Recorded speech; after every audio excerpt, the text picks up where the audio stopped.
Hi, everybody. And by everybody, I mean nobody. I need to relink here. I'm not sure what exactly um, happened since. Let's see. It's just very strange that I couldn't open up the live stream in whatever I was using. I don't know if it was a glitch or something. So, going to see. I mean, I guess this is it. Let's see. Anybody reporting in?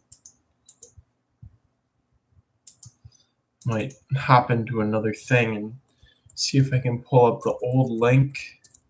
It was just very strange. It was asking me for encoding software or something weird like that. So let's see what I can do. Perhaps update. Pull this up.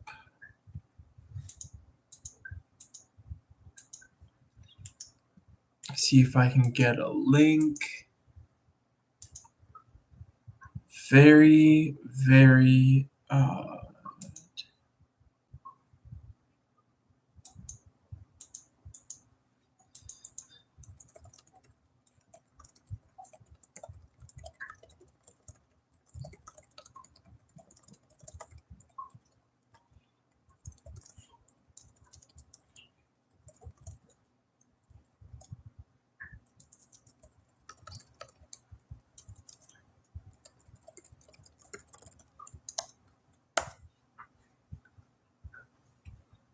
Okay, so now I guess I'll wait to see if anybody trickles in. Yeah, this is very, very strange.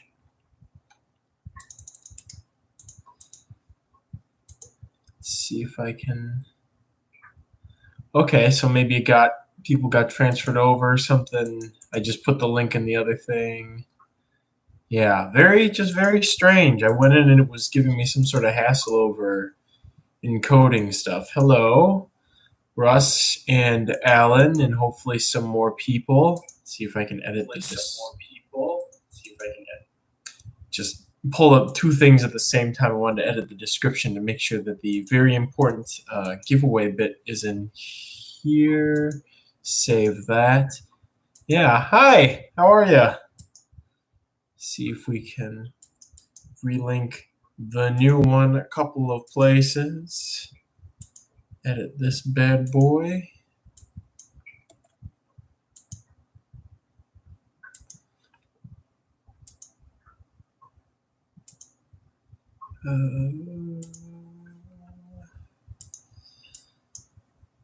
Yep, it is one of those days. I'm getting spam calls all day for who knows what reasons. Switch a couple things around here. So, but the stream must go on.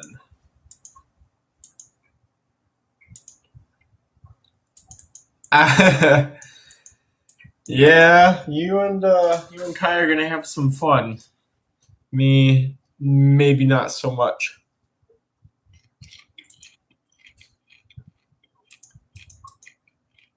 Okay, I think I got everything that I wanted to here. I think the other stream has cleared out, but I don't want to pull it down just yet because of the link there. So, yeah, I'm not sure what happened. See if there's anything else going on here. What to do? I figure maybe when I was setting up the stream, I must have hit something weird, which is strange because I do literally the exact same thing every week for setting up the streams.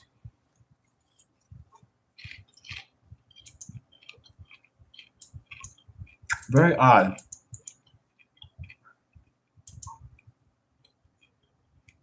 So I think I'll do the usual and just sort of fumble around with some emails and whatnot until we get a couple more people. Oh, there's another one. Should probably change the link on the Roach Crossing site too to the new one. Oh, last week it was that thing with the camera, and now this week we have these shenanigans, chicanery. So maybe one of these days everything will go completely right from the get-go. That would be nice. All this. Edit. That's a link to the YouTube channel. Okay. So hello. See, we've got a couple more people trickling in. Wonderful. Hopefully coming from the other video.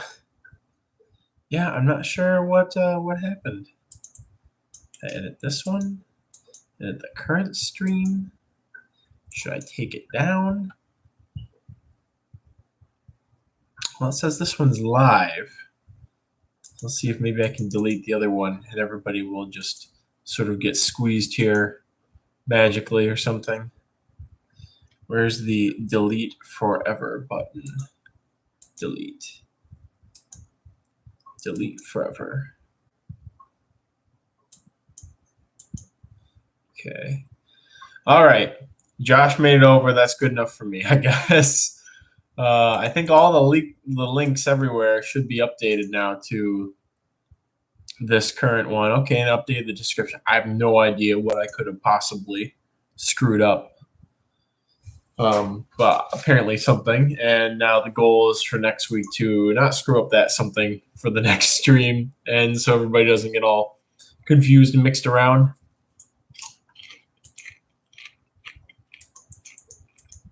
Hello, Kai. Got a colorful crowd. Your connection is unstable.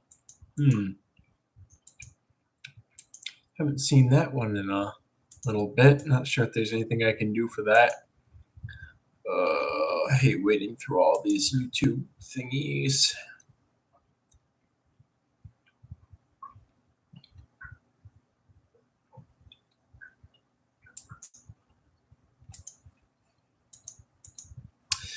So yeah, hopefully other people find their way here.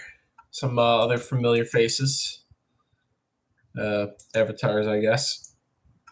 We shall see. Spread the word about my possible screw up, because it is the giveaway week. Woo! I'm very hungry, and hopefully people will not be. Well, they would probably be upset. But if they go to the channel main page, it does say that we're live at this link. So I have that as my alibi. Yeah, I wish I had enough gigas to just give away all willy-nilly. That would be very nice. I wish I had enough gigas to sell willy-nilly. That'd be even nicer. So, yeah. Until we get a couple more people, I'm going to start talking about some stuff today. Hopefully other people have made their way in. The incentive of not telling people in what capacity or way the giveaway would be happening is to hopefully get some more people to hang out in the chat and whatnot and watch the stream. So I can hope, because the reckoning can come at any time. I could have blitzed the beginning of the stream and said, hey, this is the giveaway. She said, Orchid Mantis giveaway. More people will just join. So, yeah, chicanery. I do love various words for shenanigans. I guess up to no good isn't quite the same thing as shenanigans. Chicanery, tomfoolery. If I was not trying to watch my language, I have a couple other colorful phrases. giving away scabers. Oh, no. Whatever is getting given away tonight is going to be of most premium quality. I'm actually still trying to decide what exactly I wanted to give away, honestly. There's a lot of things that I could. And I think I will adjust my thought processes as the stream goes on. But I will admit to the small audience here currently that Orchid Mantid giveaway is on the top of the list. So maybe, I don't know, if we get 20 people to pop up, when I see that participant number hit 20, I think I would be pretty hard pressed not to do an Orchid Mantid giveaway. Oh, there's 6 people. So I guess go ahead and spread that in whatever circles there are. Oh, look, 7. All right, I guess I'm going to be giving away Orchid Mantids tonight. So, anyways, hello everybody. Trying to think of what all news I have from the last week. Let's see, that was the Expo. The Expo happened after the live stream last week, and it was the best expo I have ever done at the Michigan Reptile Show, whatever they call the venue. I'll pull it up and see, because it's the same like Angel Fire website that it's been for as long as I can remember. You gotta give some credit to those like Angel Fiery looking websites that have been around since forever. It looks like it's a little bit updated. It's still a lot of like plain text and stuff. Fun, educational family event on the main page. I love it. Yeah, anyways, Michigan Reptile and Pet Expo. I guess that they had to change the name because there were enough reptile vendors or something. Michigan Reptile and Pet Expo was my best expo, my best sales and swaps and whatever of all time at this location. So I was very happy about that. Have a couple more people joining. I guess the Orchid Mantid, the potential is spreading. I won't. What am I going to do? I guess I'm going to have to give away Orchid Mantids. We get 13 more people in here at the same time. And yes, definitely because of you, Kai. There's another person. Wonderful.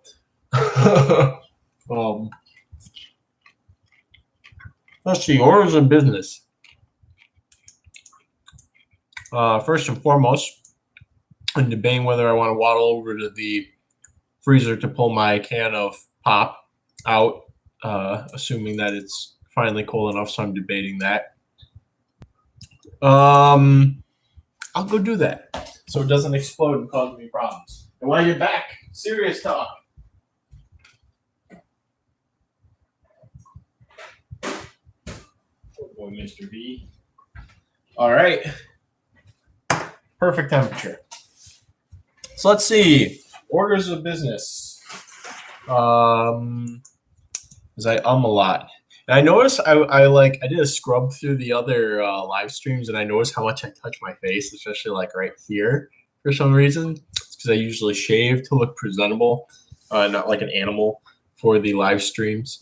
And actually today was the first time in probably years I actually used like an actual razor on my face instead of an electric razor.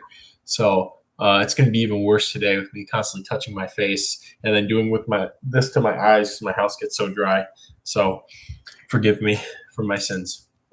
So anyways, big shipping week too, probably my biggest shipping week in a very long time. I really wanted to get as much stuff out this week while the weather was still good through priority mail. Decided to take next week off with shipping because of Thanksgiving and temperature drop.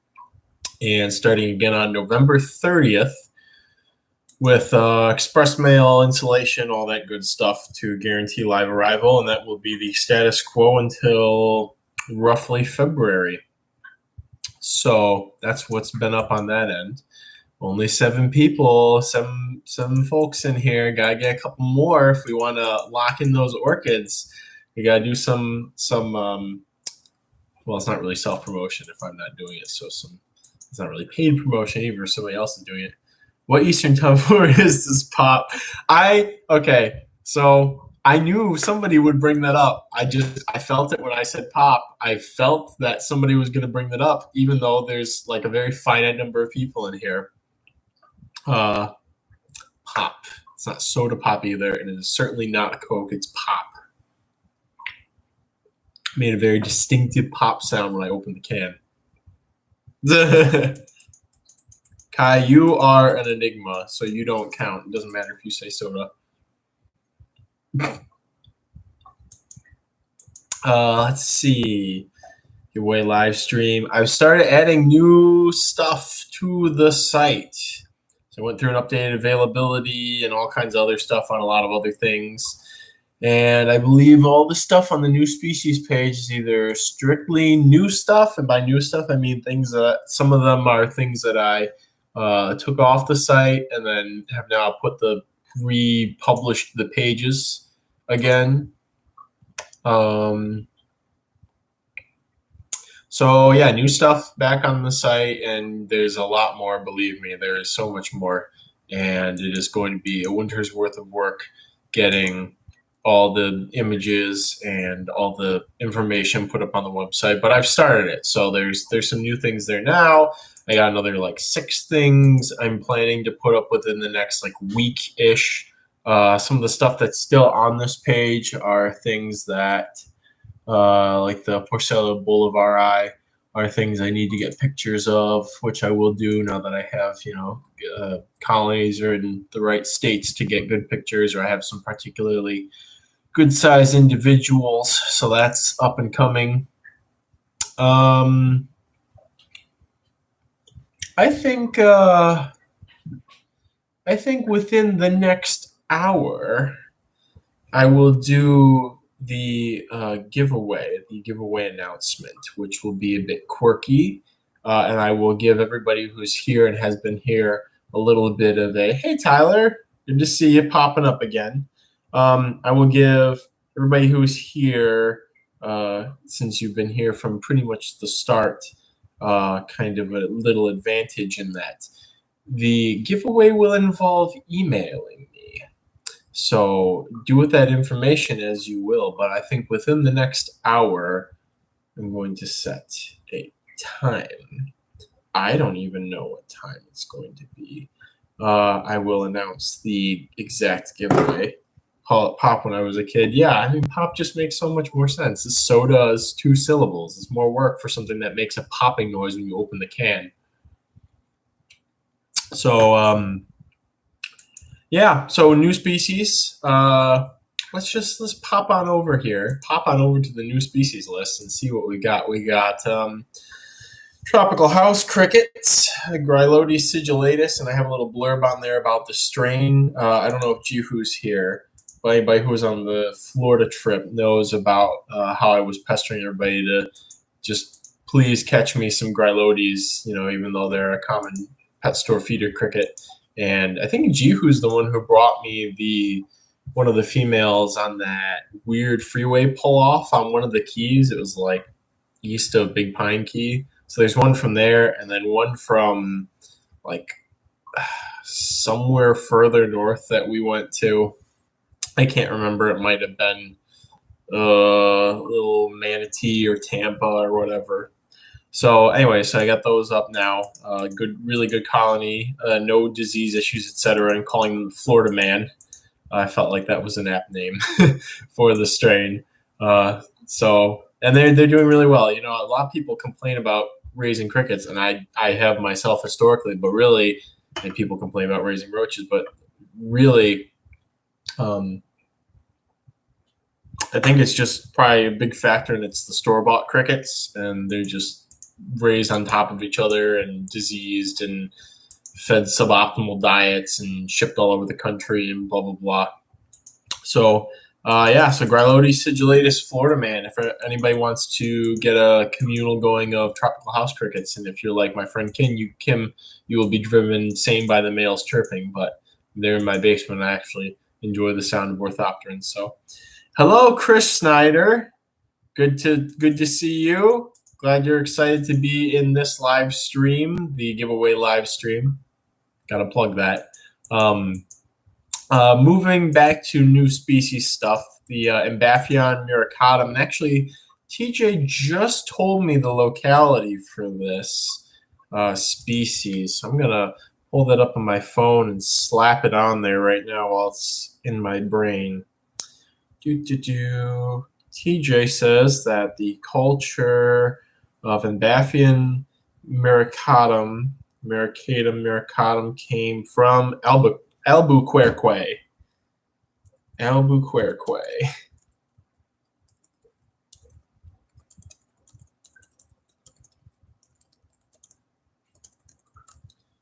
All right.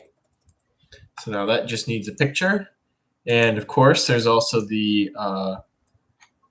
they didn't really have a common name. And while I like to do very thorough research on, let's see what's going on here. I'll put a pin in the pie dish idea really quick.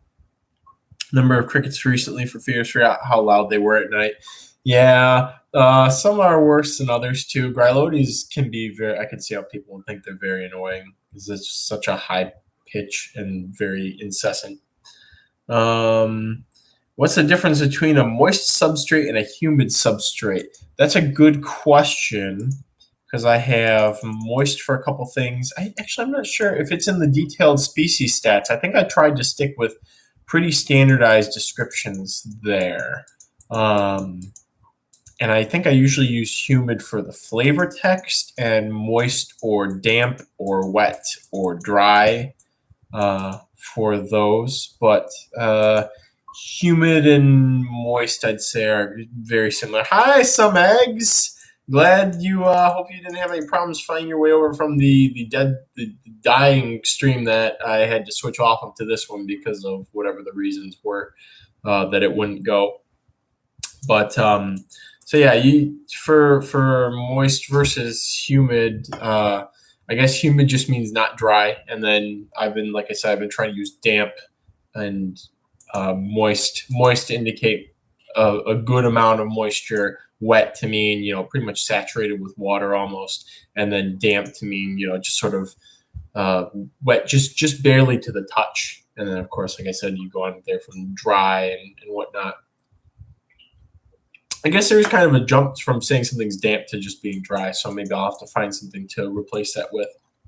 But anyways, was looking at the pie dish beetles. It looks like the earliest thing I remember about pie dish beetles was them being listed on Bugs in Cyberspace as pie dish beetles, and that was where my original Embaphion contusum came from. And I was trying to do some more, looking into that, and it seems like they're mostly referred. Pie dish beetles strictly are more of an Australian genus or genera. Temperate, yeah, maybe between dry and damp. I'll workshop that. I'll workshop that, Edward. Anyways, it seems like pie dish beetle is a Australian term for a couple of their endemic genre. And I guess maybe Bugs in Cyberspace co-opted that because of the very similar morphology between these North American taxa and the Australian ones. So that's where I had first seen it, because it doesn't seem to appear in other mentions from around that time. Like if you look up pie dish beetles, the Australian Museum pops up. Hairy-backed pie dish beetle from Australia. Just a lot of stuff from Australia. So it seems like the common name was really sort of co-opted from the Australian taxa. Neobaredia, gonna take a second to read what Tyler's got here. Neobaredia Victoriae have a weird call they get staring to if you're isolating in a room with them waiting for a COVID test. I'm trying to remember, because there's a spot in Texas. I want to say it was Sereno. I always forget the spots, like some stagecoach monument along the freeway, but where there's both Spinoza and Victoriae, however you pronounce that, all the vowel soup at the end of that there. And I remember, I think one of them was more annoying than the other. But yeah, it's like because it's just like it feels like it's just barely on the edge of like there's some components of it that are barely on the edge of the human auditory range, and so it's like high pitched but it's soft. Yeah, I could see how that would get annoying over time too. So touching back on the pie dish beetles one last time. So apparently, contus means sort of like bruised or damaged, um, and the Embaffion that I had collected was TJ said it's contusum or appears to be contusum. I cross-referenced with Bug Guide and INAT and some figures. But I couldn't find anything on distinguishing the like 3 or 4 subspecies of contusum except for some range maps. But they talk about them being variable anyway, so I just sort of assumed based on the fact that one of them seems to be larger than the others and one of them seems to be like glossy or semi-glossy or something. I assume that they were the nominate subspecies, if any of those are even valid. So we have the Embaffion contusum, CF contusum, bruiser pie dish beetles listed. So those are contusums back on the menu, boys. Edward Coffee says this may be a dumb question, but can Brasatria fumigate, a Cuban burning roaches, be kept in bread and egg carton like duvia? Yeah, I mean that's how people used to keep them, and how I used to keep them too. I just work with substrate because it's so much easier than having to deal with the frass that things produce. And a lot of roaches the colonies will have an odor when they're just on egg cartons without any sort of substrate, like especially lobster roaches. I remember my own experience and other people telling me about how lobster roaches really smelled, and everybody just kept them, bare egg cartons. And at some point, I don't know why, but I put them in like a setup with mulch, and I was like, these don't smell at all now. Like it smells like mulch now. So that's why I always, and humidity management and places for nymphs to hide. And yeah, egg cartons fall apart fast. I use wood, and I might use some more egg cartons for my lobster roaches actually, because I'm trying to bulk out those colonies. Seems like a lot of people aren't really producing them right now anymore or something. Yeah, dry egg cartons can take a beating and last for a while, but if they get too humid, the roaches start eating them and they'll just fall apart too. So looking back at the new species, so I touched on the Embaffion contusum. Now the Embaffion mericatum, which was from somebody that TJ originally acquired them from, who then distributed them to him, and then he distributed them to several people. And then I think the only person who didn't lose them was Chandra and then last year I got them back from her, and now with a better setup and a bit more devoted care, they've been doing quite well. So we have Miracatum, which they're really cool beetles. I think the more Embaffion and small Eliotes we get, people will like the size and the ease of care and ease of breeding compared to some of the larger, slower breeding, slower in general, more difficult to breed darklings like the death feigners and whatnot. But yeah, Mericatum, they're really cool. They actually do look like pie dish beetles, or like pie dishes. Of course, they look like pie dish beetles. And finally, Alaniscus perconvexus, the commando isopods, are back on the website. I've been having great luck, or rather just great success with them in a setup that you can kind of see with the green tag over there. It's a couple of inches of, there we go, a couple of inches of stone drainage with sort of like a fabric material. I think it's just frost cloth to keep the sand from falling through. And then on top of that is the sand that's saturated with the instant ocean sea salt substitute. That's a lot of S's. So yeah, they've been doing very well, enough for me to list a fair number of them. They are really cool isopods, definitely different than a lot of the Armadillidium that look like remixes of each other that have popped up over the years, in recent years. Edward says, I'm working up to substrate. I just have dubious Roadrunner surnames. Currently, surnames are on substrate, but I'm having trouble getting them to reproduce. Those are words I didn't think I could read, since a lot of people have problems or have had problems with surnames getting into other bins and reproducing out of control and out competing the Roach residents. So maybe crowd them a little more.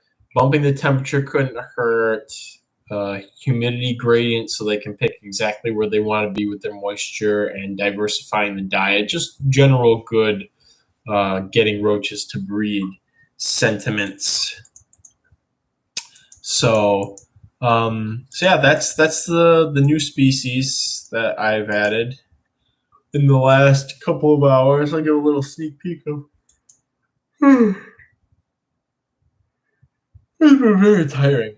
A little sneak peek on some new stuff that is coming out in the next couple of days, so everybody in the live stream gets the one up on everybody else. So let me pull up these pages so I can sort of read off of them a bit. So these are pages that are done, but I'm waiting to maybe get a couple pictures for some of them, additional information, what have you. So we have Lepidoscertus paradoxus, the paradoxing springtail. They are super duper cool, which I find most springtails super duper cool. Let's take a second here for Chris Snyder. The extinct roaches are the only ones I see where the detailed stats say humid substrate, but those are the ones I'm interested in. Well, I'm going to go right to the page for those and change that to moist, as they do like their moist substrate. Yeah, I'm not sure why I would have put humid. Actually, I'm going to update the bracketing here too.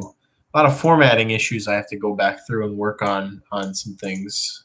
It was helpful to get rid of the maps, which like I said, I'm sad to see the maps go, but with the amount of effort and the amount of updating that I want to do, and the information that is very easily accessible on the cockroach species file, it seemed like a very logical choice.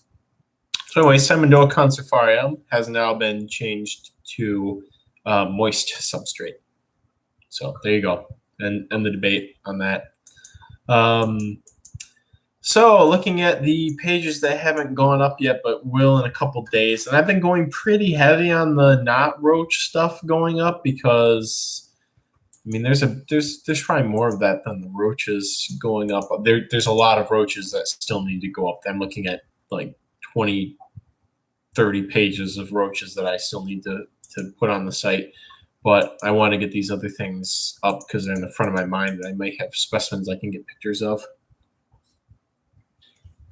Yeah, maybe just a separate tab, just maps and species names. I mean, I could always contact George at the Roach species file and ask him if I'm allowed to use the distribution images. But the other problem with that is I would make images for species that weren't identified yet, so I would have to sort of guess based on very vague criteria where they are native to and a bunch of other stuff. It would be cool if you could sort by taxonomy on the site. Some eggs, I love that idea, and that is definitely something that I will be putting very serious consideration into in the future with respect to roaches. I don't think I'm going to bother to sort the other categories out like that, but I am roach crossing, so I would love to do that and get things to, sort by blabberids, sort by bladdids, sort by nocticolids, etc. So that is definitely something that will be implemented eventually. It's very easy. I just need to figure out how to create the new sorting category and then update all of the drop-down lists and all the stuff, which is not my strong suit. So that will make it onto the site eventually. And I don't know if I do subfamily, because there's quite a few subfamilies. But maybe that's all stuff that I would like to look into. Definitely by family, so you can hold me to that. It might be a couple of years. I have to get through the gush of content that needs to come out now. And most importantly, the cockroach, the care guide needs to be upgraded. Hey, Victor. So that needs to be updated first. After that, with all these other things, then everything else can be on the table. Joshua Campos, when you say that pre-killed inverts are vital for the breed of Euborrelia arcanum, do you mean just offerings of protein, or do pre-killed insects in particular cause them to take off? I just use pre-killed roaches because I have a lot of them. I figure most people who'd be looking into raising earwigs would have some sort of feeder roach or feeder insect on hand. I think that they will eat dog food and other things as well. It's just I keep the earwigs under lock and key because I don't want them getting out because they will decimate things. With respect to my roach cultures, of course. So the roach carcasses hold up in a humid, gasketed, or sealed off container, not completely sealed, better than dog food does, which even with springtails can still get different types of mold covering it, and the earwigs lose interest in it. Edward Coffee. Unfortunately, I have to leave the stream early. Have a good one, guys. Hopefully I'll see you next week. Wonderful. Thank you for joining in. The more folks we get in here, the better. The more conversation, the better, etc. So thanks for coming by. Let's see. So yeah, that's why I use those for the Arcanum, and I use them for I always mix these Latins up because they have similar common names. Not Labrador riparia. It's not Labrador riparia. It's Onisolabis maritima. That's it. Don't know why the brain wires are crossed in those two, but Onisolabis maritima, the maritime earwig. I also do that with Euborrelia and Eulipes. And I have a colony of what Alan thinks might be, can I help you? Labia minor. Feels a little dirty saying that on stream, but that's the Latin labia minor that I found under some boards in the backyard. And those seem to be fungivores, actually. I saw one eating flower pot fungus mycelium in a little culture cup that I have them in. So, but I did offer them dead insects too. They didn't seem to be as interested in them as other earwigs are. Chris Snyder, add a blog entries option to the menu. It's harder to find on mobile.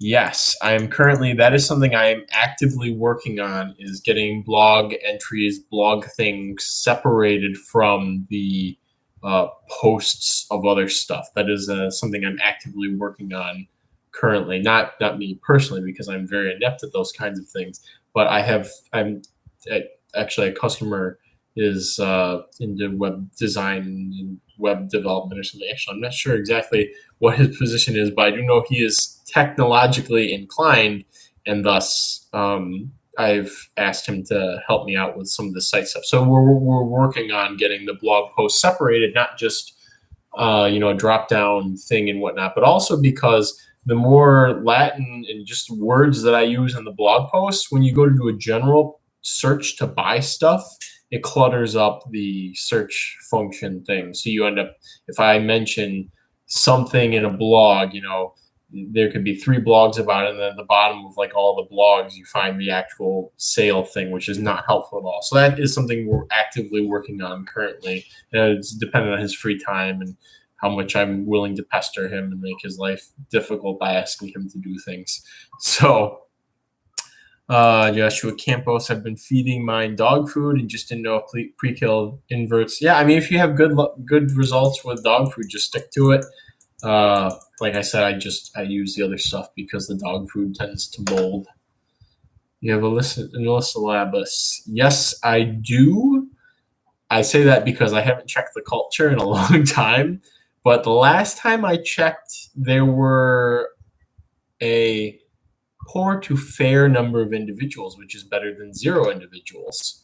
So they are still in existence at Roach Crossing. To what extent is a different question. But I found that usually if you get down to very low numbers with most earwigs, it's usually females and they're usually fertilized. And the second you start feeding them more, change the husbandry, they just explode and the whole colony takes off again.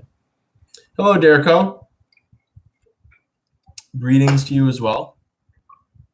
Yeah, I know. So what, Chris, what I'm trying to do with the blog post is so that when you use the search function on the site, you have to type in blog post or blog or something that will pull up those pages instead of just pulling up everything on the site that has to do with the keywords that you put in. So, oh, and also Josh, with the pre-killed roaches for the earwigs, it also does cut down on the cannibalism that you have as long as you keep regularly feeding them. So I found that too. The labia minor do not seem to be cannibalistic at all, which I thought was interesting and also very cool. I need to. They're currently. I brain wires crossed again when I was collecting in my yard. Excuse me. Pop coming back up. Anyways, I was setting up cultures I found some Entomobria Gricio elevata, which I need to restart my colony. So I collected some of those and I collected the Anisolavis. And I think I left them in the pooter together.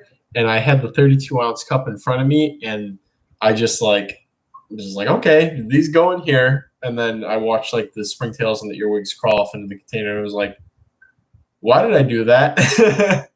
So, yeah, the Anisolavis.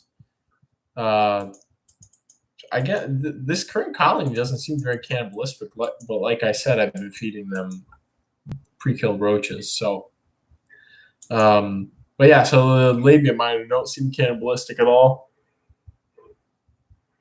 Euborrelia only if they run out of food, which a lot of things are.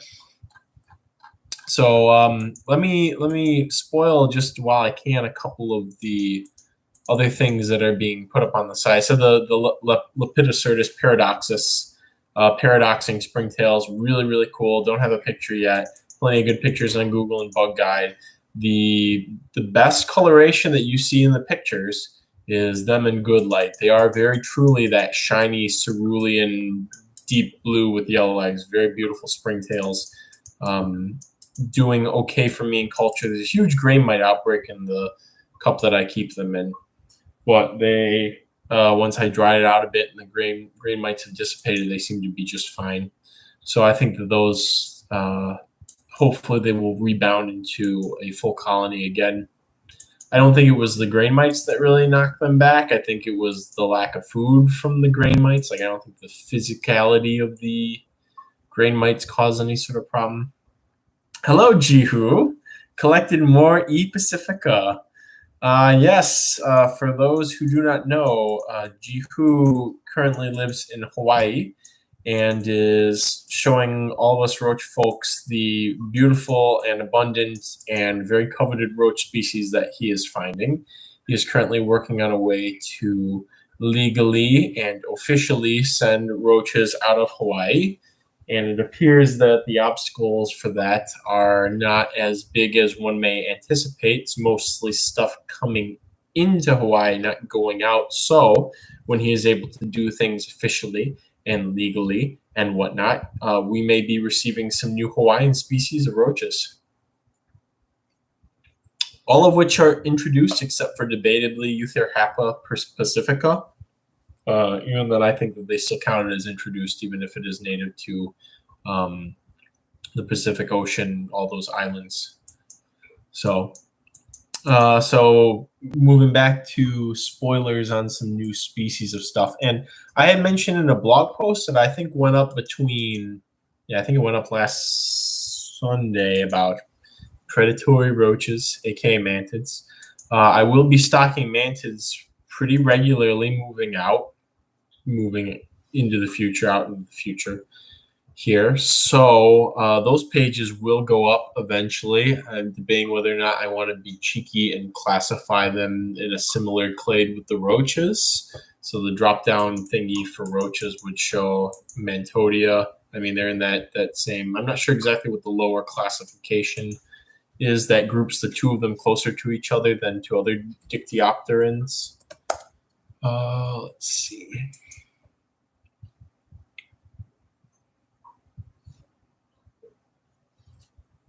Yeah, it's just Dictyoptera. They're just two sister groups. What's up?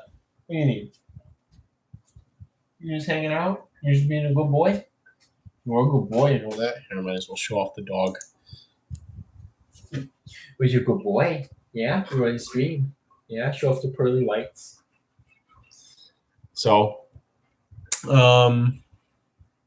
certainly hope pre-killed inverts are the key for Anisolavis maritima. I'd love for them to become established in the hobby and would love to work with them again when their husbandry is ironed out. Oh, wow. The chat is popular today. Hello again, Alan. Yes, it is quite popular today because of the giveaway, which, may I remind everybody, should be happening within the next 33 minutes. Whenever my alarm goes off, I can give the criteria for that. Who knows? It could be in 1 minute. I don't know. So, yeah, the Nisolabus are, like I said, they're doing very well for me in that setup, despite the very hardcore neglect that they've experienced. So, Doggo was worth tuning in. Yeah, he's a good boy, and he's off again to do whatever he does. So, let's see. I try to do a list of just things that pop into my mind when I'm putting up new stuff. There's better things than some of these things that I'm listing here that will be available. But I wanted to get stuff that I could write up fairly quickly and efficiently. Euphoria sepulchralis, I will be listing. I don't like common names, and I hate that there can be all these species from a billion different genera and taxa that have the name like flower beetle or what have you.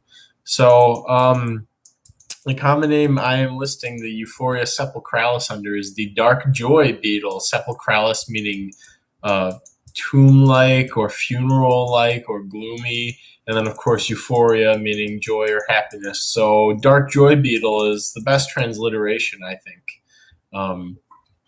for them. So those will be listed relatively soon. Some anisomorpha localities. Really hoping somebody comes through, somebody who may or may not be in the chat, but also people who are not in the chat will come through and be able to get me some anisomorpha ferruginea this year. But for now, couple of people, have I changed my ivory millipede setup? No, it's that the end that Will sent the picture of is actually the dry end. The other half of it is moist, and I'm not really sure. They're also near the floor, so they might just be colder, and that might explain why they're not reproducing quickly or fast. But I mean, it's like, what's up? You gotta go outside? You wanna go outside? You better not chase a squirrel in the Scott's yard. You gotta go potty? Come on. Dog break.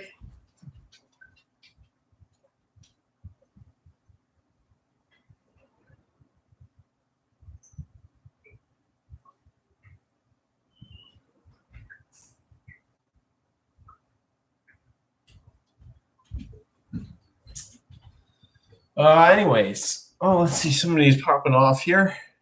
Throw some eye drops in. My house is dry, even though everything gets sprayed constantly. Whew. Welcome to Roach Crossing Bodily Functions, the live stream. Gene Beanie. Hey, Kyle, I got the roaches all moved on. They seem much happy in their new enclosures. I also picked up some fresh and crumbly oak leaves and pine bark for the roaches to hide munch on.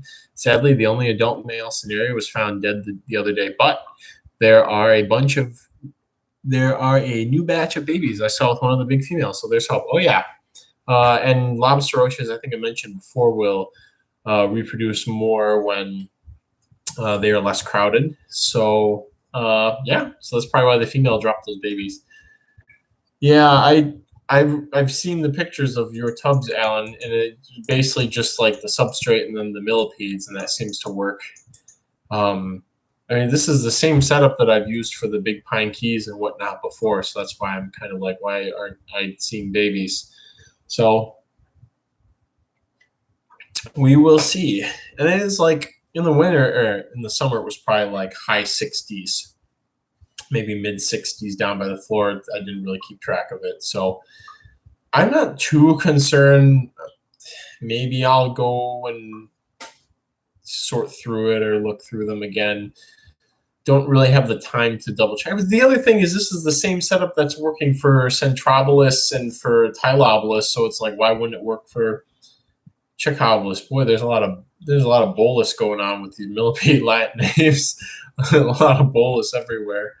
So let's see. Yeah. So the Nisomorpha, Buprestroides, the skeleton stick bugs from Ocala. I have my babies, my precious baby Buprestroides from Key West, and hopefully Alan and Kai will find some at Archbold that are the bright orange striped variety, and those will be added to things. I do really want Ferruginea again, just because I'm weird and it seems like it's very achievable. It is pretty cool that a chunky stick bug like that ranges so north too. Which is better, lobster roaches or giant lobster roaches? Well, do I have an answer for you that involves further obfuscation of the common names? So I have my regular lobster roaches, I have my giant lobster roaches, and over the last 6 years, I've been working on a giant regular lobster roach line.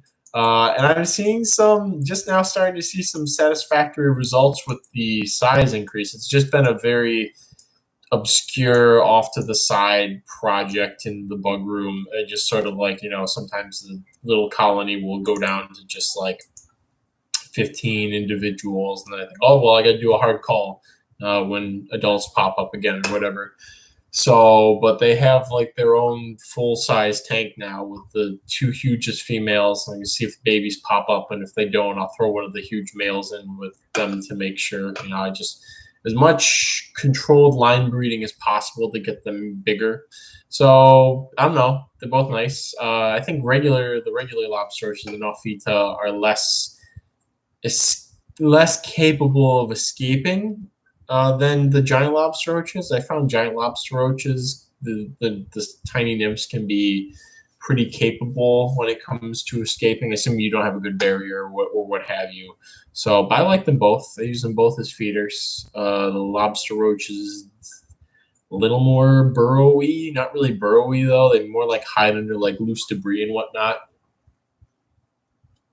So that's my opinion there. So let's see. So that's about everything for the new stuff at the moment. I'll just make a small line of giant lobsters. Yeah, I don't know. I don't know why. It just seems kind of wrong to take something large and make it like smaller, kind of. But at the same time, I have those Lilliputian common hissers that I've been working on, and that's like the exact that is that. So I guess if you take something that's really big and make it really small, I feel like that's good. But I feel like it'd be a lot of work to breed the size down in the giant lobster roaches. Jean Beanie gave all of mine some shallow, loose coconut fiber, a layer of partially crushed leaves, some strips of pine bark, and a stick or two. Yeah. If it's fresh pine, I would recommend maybe taking it out, although you have pretty good ventilation, and you'll know fairly quickly if the roaches are okay with it. I use like aged pine bark. Usually aged wood of any sort is fine for bugs. It's just the fresher stuff that still has some of those aromatics, especially if there's not good ventilation. Chris Snyder, and he's hybridized several unrelated genera. Now he's now got truly giant lobster roaches. Sadly, the largest is only slightly larger than Victor. I have produced one cross-genre roach hybrid that was only slightly related, probably about the same distance on the family tree from each other as Nofita and Henschutedenia. So it could happen. Weird things can happen. I remember when I had lobsters, the nymphs were extremely squishy. Yes, lobster roach nymphs are very squishy, especially when they are full of food. And both, the other thing is both of them like to poop on you when you pick them up or when you pick them up with tweezers or feed them to something. But, from having beardies and mantids and all that stuff, it seems like the reptiles kind of like that. They kind of like the poop. They eat the poo poo. They kind of like it. I don't know exactly why. Pine bark was picked up from Old Forest Floor where it's going weather. Oh yeah, then that's fine. I mean, if you find bugs on stuff in the wild, it's a fairly good indicator that it's aged enough or weathered enough for other things to use in captivity. Let's see. Thinking of anything else. 12 people. Oh boy. Well, we're not quite at the 20 I was hoping for, but if we get I think one more, we'll be at the most viewers in the stream at any one time, which would be quite a landmark, and I will be quite content with too. The time of the giveaway is drawing near. We only have remaining 23 minutes until I said the absolute latest for it would be. And it will be, you will have to do something for this. This will not just be a guess what number I'm thinking. This will be active participation, competition of sorts to secure your place as the winner of the giveaway.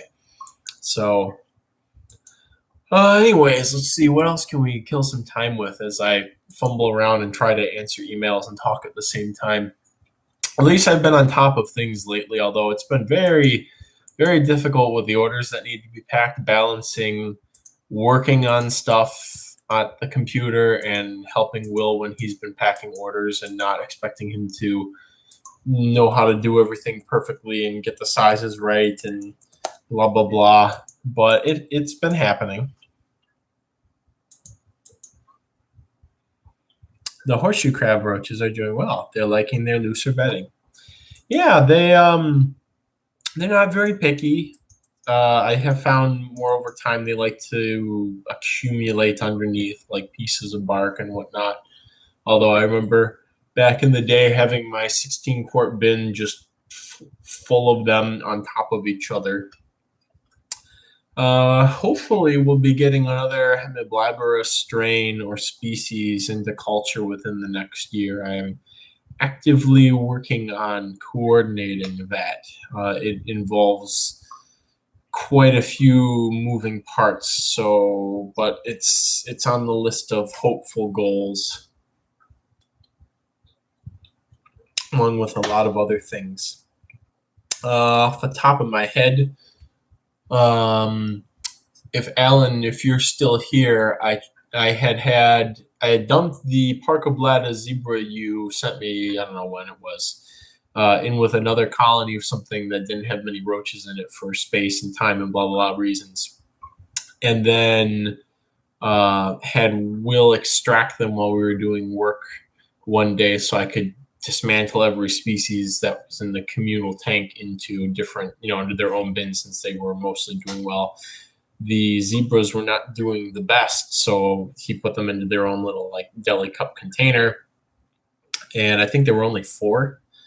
And then I checked on them, looked in the container because I'm still working on putting other stuff away, and there's an adult pair that just sort of popped up and looks good. And so I'm like, okay, this is nice and convenient in one space. And it's like I don't have to think, oh, I'm gonna waste a container if I put them in one of those critter keepers or something, because it's like, yeah, they're adults, their wings are healthy, so they're gonna produce some babies. So hopefully salvage that line. I won't have to collect them going down there. I won't have to beg somebody else to collect them from the south. Okay. Anything else that I can think of? There is a big announcement that I brought up to a couple of people already. There's a pretty huge announcement actually, not pertinent to roach crossing holistically per se, but pertinent to me and bugs and whatnot. I think I may save that for after the giveaway or immediately before the giveaway. It was the BUHL, the bull strain. Parkovada zebra. All my lattice fizzled out. I think they wanted more humidity. What else is fizzled out?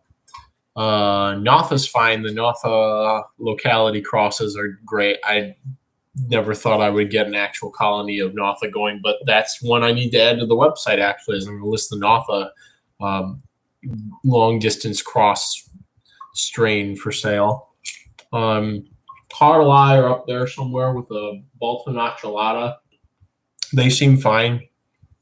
I don't have any adults. We still have a bunch of the bull. Yeah, that's good. Yeah, they infested that my old Doralea Orani colony back when I lived with my parents, and I remember going through there and getting upset and removing as many as I could, and then squishing whichever other ones popped up and feeding them the Doralea. And now I'm like, damn it, why? Like, I mean, I guess I did pull some for saving as another colony, but I wonder if it was the moisture, if they just liked it wet, because at that point I was keeping those Doralea almost wet through the winter. So I'm wondering if I set the zebras up in a wet critter keeper like that, if I'll get good results. So, and maybe in Lata too. I had those in with the Narcissus americanus Wetumpka back when I lived with my parents, and did very well. Although I did have a very big die-off or just a decline as they got larger, but man, do I want a 5.5 gallon or even a 10-gallon full of Parkovada Lata. They live in swamps, yeah. So they probably want it wet. I mean, all my containers have a humidity grid anyways, but maybe this will be one of those situations where the whole bottom of the substrate is moist, not humid, but moist, and then the humidity gradient will be vertical instead of horizontal. If you have impromptu mixed species enclosures, do you just keep them nowadays? I don't have huge problems with escapes like I would sometimes at my parents', especially with the smaller ectobiids. That was the primary problems is ectobiids getting places, or Eurycotis opaca that would move around. So now I will intentionally create mixed species enclosures with some stuff that I'm not sure is going to do well, or that I only receive a couple of, and I'm just sort of like, I'll throw them in with something that's unrelated and not at a crazy high density or something. But actually, let me check my calendar to grab an important date.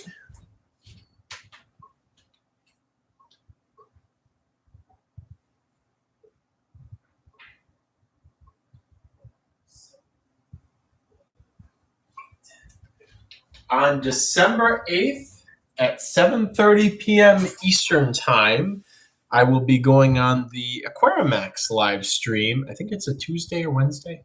Did I just say Wednesday the 8th? Of December, Wednesday the 8th of December, to do a special discussion on roach communal enclosures, because I see great potential there.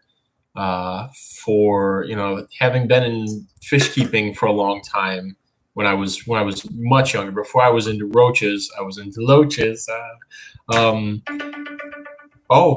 We'll stick a pin in that thought as my alarm is going off, which means it is time for the giveaway. So anybody who left before this point and the connection is unstable, boy, that kind of sucks, but there's not much I can do about that right now. It is giveaway time. I'll give a couple seconds of grace to see if anybody's going to show back up. In fact, I will wait until we are at 10 people again. Make America moist again. Boy, I wish I could lower the quality of the stream. That's something that I can do. I don't think I can do it right now. But if I lower the stream quality just a little bit, it might help with the quality, but I don't think I can do that right now. Anyways, so it is giveaway time. The giveaway, although I would have loved to have 20 people in here at the same time, I figure we'll build up to that eventually. The giveaway is for all expenses paid shipping on November 30th for 2 orchid mantid nymphs. So, what do you need to do to get the 2 orchid mantid nymphs shipped with live arrival guarantee on November 30th, 2021? Well, what you need to do is send an email to the Roach Crossing at gmail.com. I just posted it in the chat. Saying, what do I want? What would I like to hear? What sort of back scratching would I like to hear in the title? Mantids are fancy roaches. That's all you got to do. Send me an email to roachcrossing at gmail.com saying mantids are fancy roaches. That's got to be the title. Send it to me, and whatever person's email pops up first in my inbox gets 2 orchid mantid nymphs shipped, all shipping costs, live arrival guarantee, blah, blah, blah, on November 30th, 2021. And now we wait and see. I suppose I could say that again, but everybody's probably frantically typing or what have you, or maybe they're not, who knows? So again, just in case anybody is tuning in now or didn't catch that before, first person to email me saying, oh, wow, all right, we have, wow, what a blitz. We have the, holy crap. We have the winner is the person who quick drawed first was actually Joshua Campos. Now, you put giveaway as the title. The text, mantids are fancy roaches. Unfortunately, it needed to be the title, mantids are fancy roaches. That honor goes to Mr. Junkai Wang. Mr. Junkai Wang, you will receive 2 free orchid mantids. I guess I don't have to do any shipping or anything like that because I can just give them to you. However, Josh, since you were so quick on the draw, I will give you free shipping on your next Roach Crossing order. So, there it is. You probably got 15 emails. Yeah, 7 of them popped up, actually, and they're still coming in. So, thank you, everybody, for your enthusiasm. I appreciate it. Yeah, Kai, you're supposed to be driving to Florida. How are you able to do this right now? So again, our winner is Junkai Wang. Runner-up is Josh for being so quick on the draw. And like I said, Josh, since you were so quick and it seems you sent a couple of emails, I will give you free shipping on your next Roach Crossing order, whatever that may be. If it's in winter, express will be covered. If it's in summer, whatever. So keep that in mind for future stuff. So thank you, everybody who participated. And yeah, Jihu, you can't participate because you're in Hawaii. You can't have bugs shipped in. So big. Can I get an F in the chat for Kai and not for Jihu and not being able to get bugs shipped in? So even if you won, you lose. But you, of course, have all the fancy bugs there. So thank you to everybody who participated. I appreciate it. I am debating whether I want to I'm debating whether I want to be if I want to be that guy and do a giveaway every live stream so that everybody will start talking, oh, I gives away stuff at every live stream, which is easier for me to do when I have more of certain things. So there may be more Roach giveaways, more isopod giveaways, more random cool stuff giveaways, more mantid giveaways, more fancy roaches giveaways, etc. So debating, maybe I will. It seems like we've gotten a couple of, there's a surge in viewers. So I wonder if we're at 13, they're staying back down to 12. So maybe I'll do a little giveaway every time, keep people engaged, make my Bitcoin with every email he gets. That's why he wanted to do it. Do it like twice a month. Yeah, I could do it twice a month. It's just kind of a pain for winter shipping because sometimes even with the best packing stuff, you'll still get DOAs. So, or maybe once a month. Yeah. I mean, honestly, it's not too big of a problem to do it, every live stream. So I have so many bucks. But where not everybody will want to tune in. But this is a good precedent because I know people really like orchid mantids, orchid fancy roaches. So thank you again for everybody. Stream's going to keep going. Maybe I'll do a psych and do another giveaway, but yeah, maybe I'll do it every time. I just don't know how to exactly promote that because, first one somebody gets orchid mantids, next one somebody might get a colony of German cockroaches or not. I guess people could just decide not to respond for something like that, and then another one somebody get rhino roaches or something like that. I don't know. So, anyways, anything's on the table. Anything's possible. So keep that in mind. Spread the word. Blah blah blah. So, I'm gonna scroll up and see if I think I missed some things when the alarm went off. So vertical humidity gradient, half PVC pipe with a bit of screen over it, stood in the corner so you can water from the bottom. I just water into the corner of most of my setups. In fact, I'm very apathetic, especially at this time of year, to watering with respect to how violently I water. Because it's so dry in the house, like the humidity can drop into the high 50s, which is why these freaking eye drops right now, even in this room that I'm constantly spraying things in. But anyways, so I will just take a whole watering can and just water a colony with that, which I can't do during the summertime because of how humid it is and things will get overwatered very quickly. But right now, I can even just do that, and roaches don't care. I will bring up the time where, much to Will's horror, I was watering some Dinokairos cups that were dry and was like, I think, isn't this a little dry? And I was like, yeah. And I just flooded the bottom of it, and Will was just sort of standing there like in the, not like he would have said anything, but in the I could see trauma in his eyes. There was even one of the pseudoscorpions that was on the side that just got inundated and was underwater for a couple of seconds. They're fine. They're invertebrates. Even if you submerge them completely and they pass out, they'll be fine as long as they dry out again and can get to somewhere dry after that. So anyways, so yeah, by vertical humidity gradient, I basically meant a pretty deep layer of cocoa fiber and then pretty deep-ish layer of material on top of that.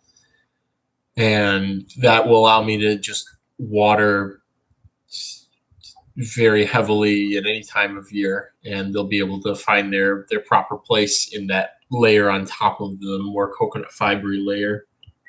So Meg says, I assume you just try to choose species that have similar requirements rather than species that can be found in the same area. Yeah, a lot of roaches have very similar husbandry. If you put a good amount of effort into the setup, I mean, something like Ergala and a Blabberus, the Blabberus, or especially like a Dicoidalis or something, are just pretty adaptable. So you can set them up in something, and the Blabberus will spend their time on the decor and the upper layers of the substrate. The Ergala will just sort of find their place from there. So yeah, it depends on the species you're working with. But I always try never using closely related genre, and trying to pick different size species. So keeping the species that's very large or the species that's very small is very practical, because you would think, oh, the little ones are going to get crushed or something like that, but they're agile enough to stay out of the way or find the cracks that the larger species don't utilize. Oh, Josh, I'm so sorry. When are we doing German roaches? I will touch on the German roaches in just a second, but yeah, that sucks. That sucks, Josh. But like I said, you you have shown the enthusiasm and the vigor to receive the runner-up award. There may or may not be runner-up awards in the future. It depends on how things go, but you have earned it. And besides, I don't have to ship to Kai, so that's helpful. Brain was just on the topic.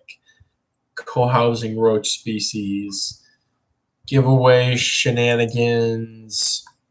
Oh, the big news, which some people have already heard today, like the idea of a runner-up award. Yeah, and I may do something else with that in the future. And also, good, nice to see you still there, Russ. Maybe getting kind of creative with it, percent off of a roach order. It could be some wacky percentage or the notification about something new before other people. I don't know. We could figure something out. It's a nice little thing down in there. Germans are brown bandits. So I actually lost my colony of a friend had sent me some from one of her boyfriend's apartment or something.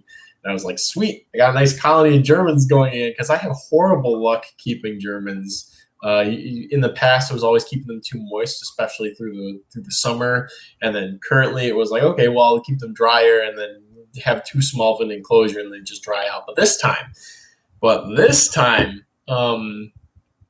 I set them up properly in a really nice 5.5 gallon tank, in a whole luxurious 5.5 gallon tank.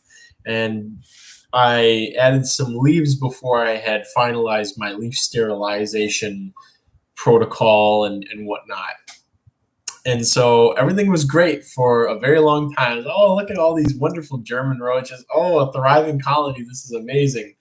And then, over the summer, I stopped checking on colonies regularly, which means I stopped doing sort of like the intensive looks where I move everything around, and see if there's any issues that I'm not aware of at a very quick glance. And so I was like, okay, I had a bit of a die-off. I got like 50 adults and large nymphs left. This is fine. They'll bounce back really quick in the winter. And I went to check on the container while I was doing a really in-depth thing, and it was just filled with stone centipedes, just like dozens of them. And I was just like, oh no, I couldn't even find one adult German roach. It was like, no, a beautiful colony of German cockroaches. So I actually sent them to another crazy cockroach enthusiast, whose name I will not mention until I get his permission to, who lives in Illinois. And he is quite fond of a lot of these species. His line of work was pest control, but outreach and things like that. So he had gotten some from me before the stone centipedes took over the world. And so I asked him, like, hey, can I get some of those back? Because it's very hard to find German roaches for sale, which is why I get so many inquiries for them. And he was like, oh, yeah, sure. It's going to take me, I have them in like an escape-proof container or whatever. And it was a whole ordeal for him over several weeks to harvest the German roaches from this completely sealed or whatever container that he had them in. So when I got them in this week, he was only able to get out a couple of maybe like 15 or so small nymphs, and then one adult male fell in there. And he was like, oh, I'm sorry I couldn't get you more, but I didn't want to like risk it or something like that. So So yeah, that's what happened with my regular Germans. I still have a colony of the black Germans that originated from Auburn, which are no longer called Auburn Black for various reasons. I received some last year from Brandon. They did not do well in shipping. I had a lot of issues with the entomophagus fungus popping out of them. And so at some point I was just left with like 2 adult males of the old black line. And at that time, I still had this good colony of wild-type Germans going, and so I crossed a male to a female that I had isolated as a subadult of those. So that created a line of brownish-colored German roaches.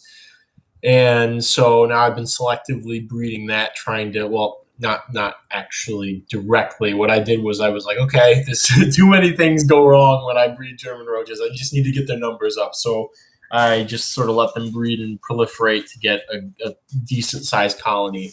And then what I've been doing the last 2 months is I pull an individual to try and make a chocolatey brown line, and then an individual, the darker color, to try and re-isolate that very nice pretty much black. When I had the colony back at my parents', I was able to get them to like solid black versus the very dark brown. So now I have those two really good females of those isolated to tease the traits out, and hopefully we'll end up with a wild type line of the original, and then these two recreated black, and then a new brown line.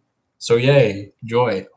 Found some Germans at my university's greenhouse. Hey, just some eggs. I don't know why I want to say just eggs. Some eggs. Yeah, collect them if you feel like swapping me for them or something. Hitler's nightmare of black Germans. Yeah, some eggs. If you want to collect me some, I'll take some adults and whatnot. Who knows what sort of genetic things could be lurking in there of use. White-eyed Germans would be pretty cool if they popped up or CPI. I know a lot of those existed as lab strains. Can't get a hold of them for whatever reasons. They're probably in very exclusive catalogs, or they stopped being propagated. Anyways, big news. Huge news. So, love roaches, roach whisperer. Also love springtails. Shut up, Kai. I love springtails. And I have quite the collection going. This is my springtail propagation bin. Most springtails, even though they like it very moist, actually don't like much moisture with respect to air humidity. And so I would do very well with springtails I collected in very early spring or winter or fall when the air in the house was dry. And then over the summer, I would lose almost all my colonies or go down into the single digits in some of them because of the air humidity increase. So I built this chamber to keep constantly desiccated so I can dump water in and have good results with a lot of different species. And so I've been collecting springtails not just from Michigan, but trying to collect them when I go on trips other places. It's very difficult because you have to collect substrate with springtails. Wherever you go and collect them, there's a very high chance that they'll just die. You'll have mites or something in there, little spiders that will just eat them. The other thing is using a pooter to collect them and throw them on damp paper towel. But the problem there is after a long trip, they'll just die. They'll desiccate if you forget to water them or what have you. To be honest, I put like a weird lopsided amount of effort into getting them back in one piece. In that, I could do the damp paper towel method, but I keep forgetting, or I'm concerned that I'm not going to water them enough or something. So anyways, that it definitely works for a couple of days worth of transport. Once you get into over a week, it becomes more mental stress when there are other things that you find that need to be taken care of. But anyways, so on the Arizona trip, we were able to bring back 3 springtails, the CF entomobria species from Bylus, which is doing phenomenal. They didn't even look like they were phased at all in the transportation cup that we collected them. I left them on the low priority bin for a very long time after we got back from Arizona, and then they were fine. Now I set them up, and there's hundreds of them. So those are going up on the site. They're doing very well. What is maybe Syphoderus similis from its actual native range in the Southwest, the white ant springtail, or a related species. I didn't actually directly culture those because I can find Syphoderus here, and I wasn't sure if they were the same thing. But there is a sparing colony going in my Cotinus mutabilis from Bylus there. So I can always grab them from there if I really needed to ID or start them. Or the last one we collected while Will had found something very special in Cave Creek Canyon, and I collected multiple invertebrates from these agave spines, decomposing agaves way up in the mountains to bring back to culture for this something very special that we had found. not really realizing that the stuff that I had grabbed to feed this special thing was actually very special in itself. Here, I'll answer Josh's question real quick. So, have any E. opaca jaruco? No, I do not have Eurycotis opaca jaruco. I believe TJ may be working with them now. I do have Soroa. In fact, I have one adult female Soroa left strictly to me. And last year I had sent Ty Randall some, I think 2 or 3 pairs of them to give him a chance at trying the Soroas to salvage the colony. And he was down to a pair, and then we had discussed, and he sent me the pair. So that actually just arrived today. So I have 1 male, 2 adult female Eurycotis opaca Soroa. And my intention is to, so as to guarantee success, is to put them in their original setup when I first got them going back in 2014, 2013. So I'm going to put them in the original setup that I had a lot of success with. I think the bottom line is they want it moist. I think they might want more moisture than Eurycotis floridana does, as evidenced by every time that I've had success with opaca, it was always in moisture conditions with actually very low ventilation.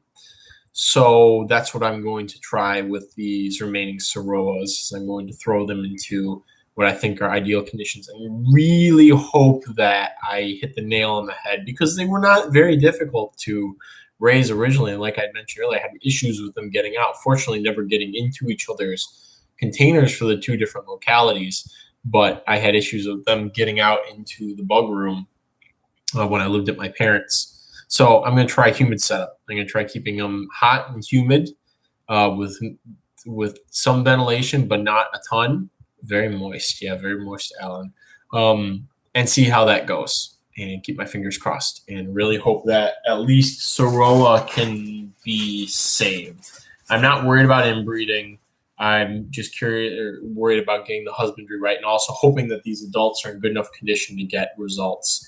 And my female is good, and both of the ones from Ty look good. So I'm optimistic. I am not confident, but I am optimistic. Honestly, I really like the Floridana from Big Torch Tea. I think the Big Torch Tea Floridana are super cool, and the fact that they're so easy too, compared to opaca historically. It's usually just quirks with a lot of roaches, figuring out what that one thing is that they need more than anything else, and then just sort of making sure you always do or have that. Anyways, back onto the big news. So I had collected some miscellaneous invertebrates from the rotting agaves up in the mountains, and very haphazardly brought them back and just sort of like, okay, here's put all the debris from that into here and take it home, and oh, there's some silverfish, oh, there's some springtails, oh, there's some weird little beetles or something. I'll just put them all in this thing and bring it home and set up what I want to keep from here out of whatever makes it back. And so from there, considering I do really like silverfish and springtails and whatnot, but more so that I just figure, why not? I set everything up in this deli cup and put on the little heat thingy that, I got distracted. I'll talk about that next, because this is not good. This is one of my Aranavega cultures, and there is a fly, a parasitic fly that has probably emerged from one of the nymphs or adults. You can see it right there. And I've had a couple of them emerge, and I have been squishing them. However, considering it's just one, and I'm not paranoid at the moment, and I have this container in my very hands right now, I will probably collect this specimen and contact somebody at diptera.org or whatever, Diptera species file. I can't remember what it's called, Diptera study group, whatever, and send this to them for identification, because I'm not sure if parasitoids in Aranaviga are well studied. So this could be something in the future. Feed to mantis. Yeah, if I wasn't suspicious that this could be something new, I mean, it's obviously not of interest to me because I have no interest in propagating something that eats one of my favorite cockroaches. Strictly, it would be squished or fed to mantids, but for right now, it will be kept alive so that we can figure out what it is. So, anyways, so this container I just sort of threw together and threw a bunch of stuff into. It's just paper towel and whatnot. And so I threw some things of interest from that rotten agave into here, the primarily the silverfish and the springtails.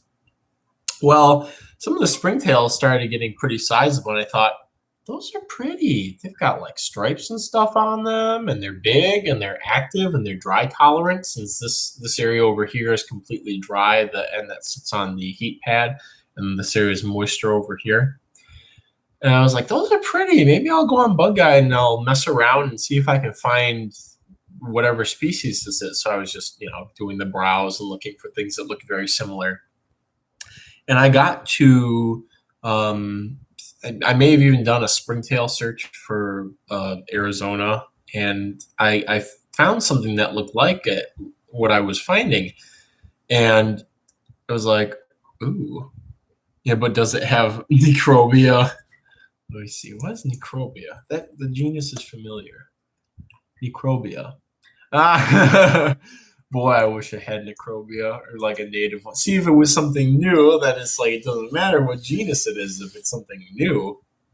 Anyways, so there's actually, you might be able to see it on the lid there, and they looked awfully similar to an undescribed species of genus Seira, Sierra. I'll ask the expert when I have a chance what the appropriate pronunciation is for it.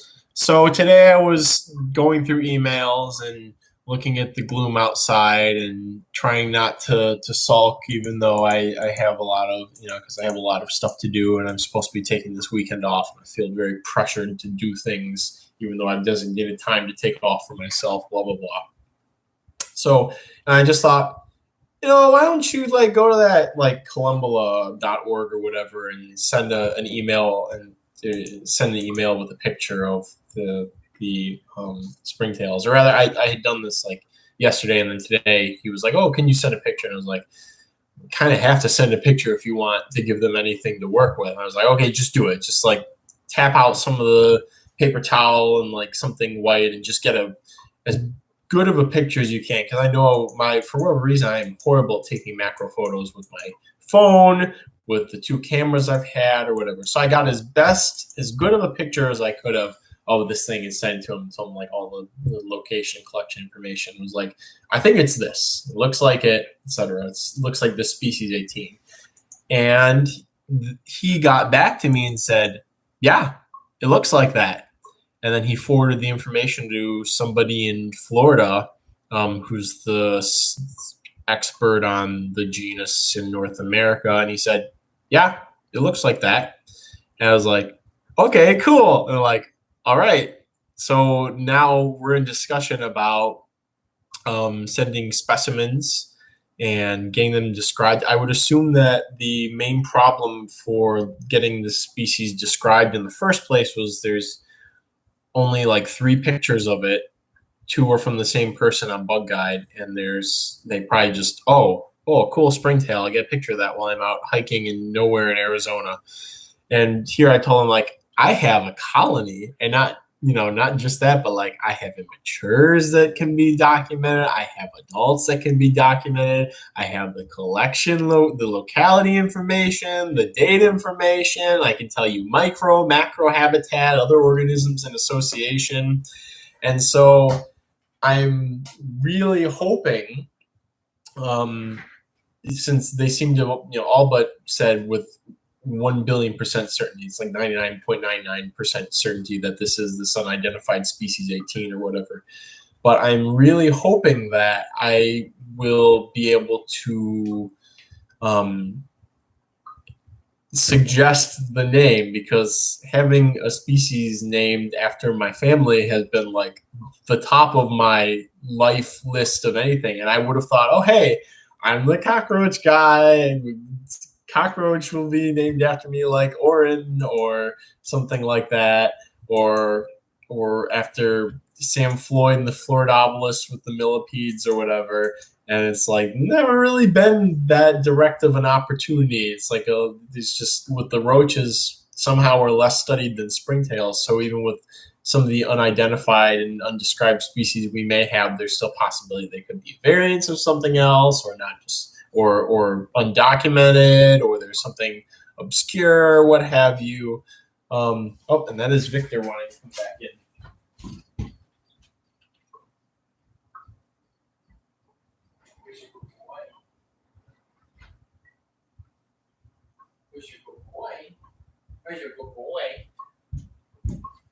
So anyways, hoping that I can suggest that. And if not, for my family, I would like for some sort of input suggesting all of you lovely people, all of the boys, as I would refer to you, even with the girls, boy in the most neutral sense of the word.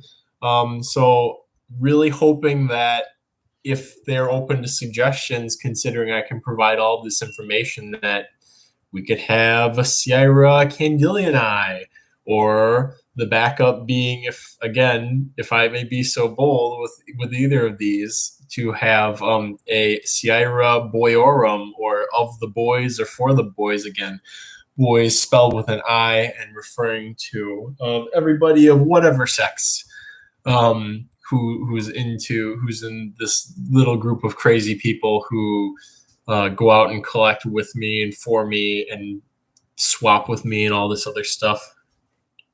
The extras will be nice because they'll likely have to slide mount them for description purposes.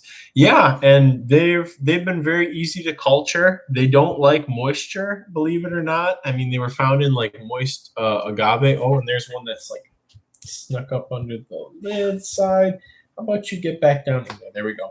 And I did foresee potential problems, like, this is kind of balanced on a knife edge here. If something happened to this container, or the silverfish decided to start eating springtails, this could lead to some problems. So I set up a backup cultures too, and that's doing very well. So anyway, I'm really hoping that I have just a teensy bit of input with the Latin name, because it would just be like, all right, I can die now. If this happens, I can just actually die. Like, this is the thing checked off the list, and then of course making them available. I'm like, get them out there. But then there's another part of me that's like, maybe you should wait until they get described, and this is a little further along before you do that. So I'm like, you have to fight those two parts of myself.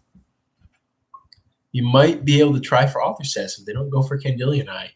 Yeah, and I mean, I would like it for my grandfather, who actually, little known fact, purchased my first 2 pairs of rhino roaches, which was like the first gigantic, huge bug thing that I ever like put time and effort and money into acquiring. It was like, these could just die, and that would be what's up, and that could be hundreds of dollars just down the drain on these rhino roaches. And of course, obviously, they didn't just keel over, fortunately. And of course, from my parents, who allowed me to get the first cockroaches in the first place. And although I love to bring up how I basically swapped my way up from 20 hybrid hissers back when I was in high school up to everything that I have now, they did at one point spend about $120 on bugs in cyberspace to buy some roaches that I really desperately needed for my science fair presentation, where I really desperately needed those specific expensive species at the time for.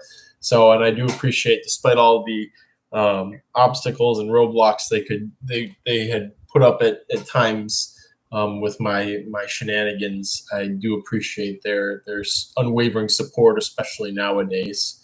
So, we ever getting a weird ID on those weird arboreal ice spots from Lake Wales Ridge? No, Alan, we did not. And I have one or two of them left. I actually keep them in with the Euthlastoblata species Ocala because they occur together, so it made sense. But I would like more of those if you find them.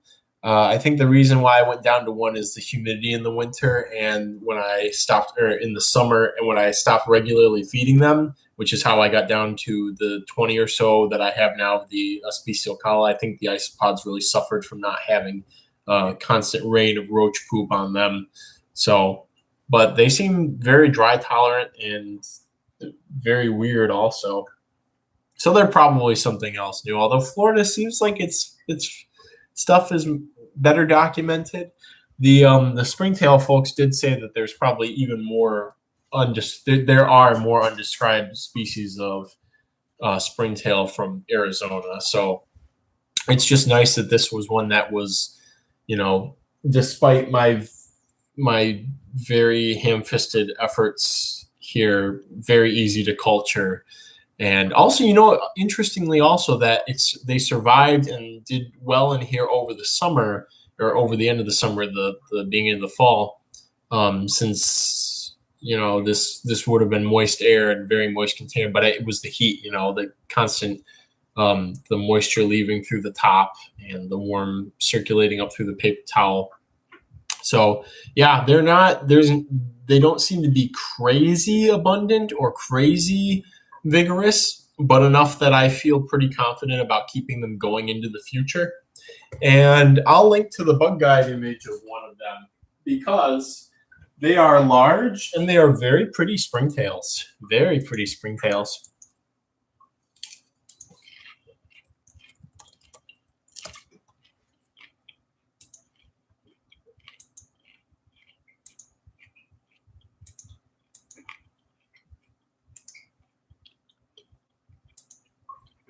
So I'm going to link it over here. So yeah, with the bands, they're active, crawling around the paper towels and whatnot. And we just found them while we were digging around the rotting agave up at 6,000 feet, something. Let me pull it up because I calculated it in the one email.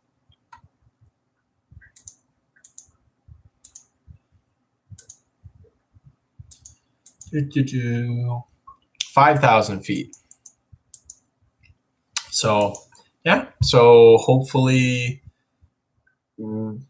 things go well and suggestions are acceptable and whatnot, because it would be really nice. It would be, like I said, something off the life bucket list, and especially with something over 9,000. Thank you, Jihu. It's definitely 2009, and that's hilarious again. You. Anyways, yeah, so that's the big news, is that the gears are turning for this, and it's not like with roaches like the undescribed Parkablata or the Euthlastoblata species Ocala, where it seems like there's a lot of red tape, not to getting them named after anybody, but just to no E Pacifica for you, but just to getting them described. It seems like with a lot of those things, single species description is not what really happens. People do like these gigantic overhauls of the whole genus and redocument everything and whatnot, which is, because they got to make sure nothing's synonymous and all that. So it seems like that's the way that things tend to happen with roaches. They do an overhaul or re-examination of the whole genus and do all that stuff. So I'm not too optimistic for something like those Ocalas even getting described within the next 20 or 30 years, unless all of us here sort of coordinate on that. But the springtails, experts said they knew. They seem to be willing to accept specimens and use the information I can provide them. So this seems like a relatively quick and easy process compared to the roaches and whatnot. And sometimes why just different circles of people working with stuff.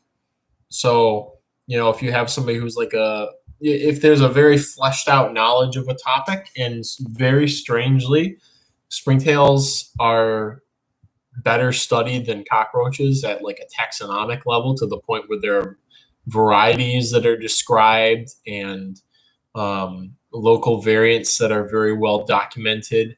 And it's like, I've tried looking at this. I may get into it deeper. I'm going to have to, I guess, with the stuff that I'm propagating and making available. But there's so many very similar looking ones, and there'll be somebody who comments on an image and is like, oh yeah, it's got this one, the spot is more semicircular than this, so it's actually this species.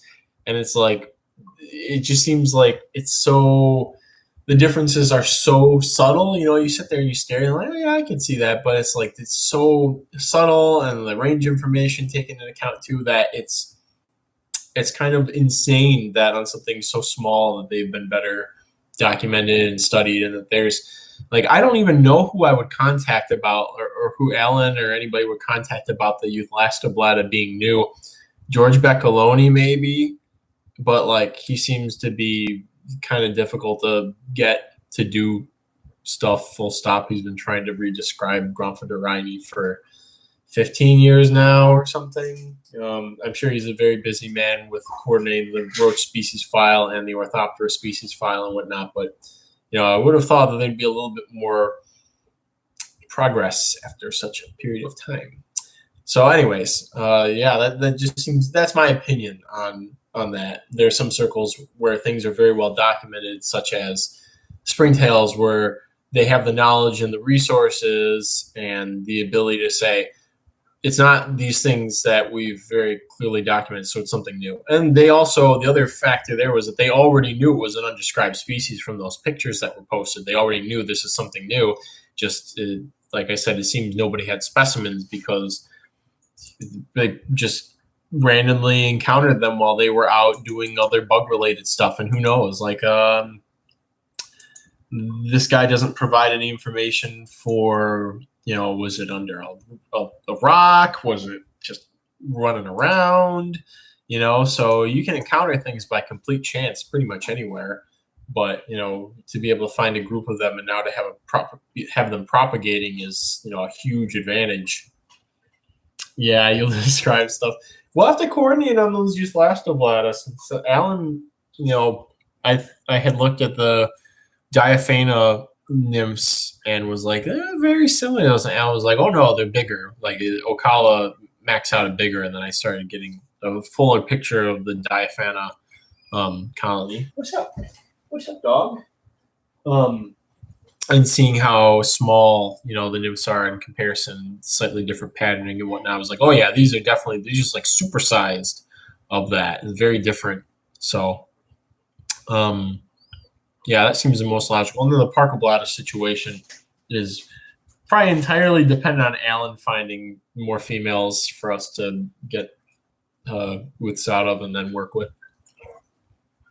Although your contact in South Carolina, Kai, had brought up the undescribed species too, so he's aware of it, or at least aware of an undescribed species in the Carolinas.